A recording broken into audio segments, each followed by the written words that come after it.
نحمده ونصلي على رسوله الكريم أما بعد فقد قال رسول الله صلى الله عليه وسلم ألا إن في الجسد لمضغة إذا صلحت صلح الجسد كله وإذا فسدت فسد الجسد كله ألا وهي القلب أو كما قال عليه الصلاة والسلام হযরত রাসূল করিম সাল্লাল্লাহু আলাইহি ওয়াসাল্লাম ইরশাদ করেন, খবরদার ভালো করে জানিয়ে রাখো, প্রত্যেকটা মানুষের দিলে একটা মাংসপিণ্ড আছে, মানুষের শরীরে একটা মাংসপিণ্ড আছে।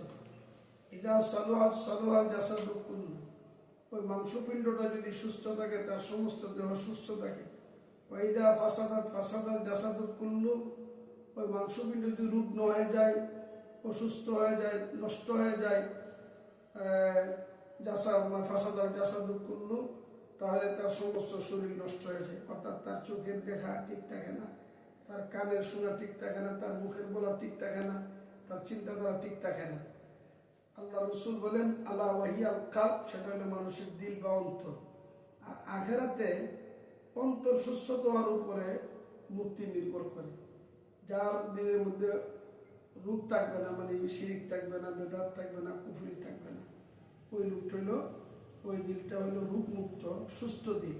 আর সুস্থ দিল ছাড়া আখিরাতে নাজাত পাওয়া যাবে না। আল্লাহ তাআলা আমাকে আপনাদেরকে সুস্থ দান করুন।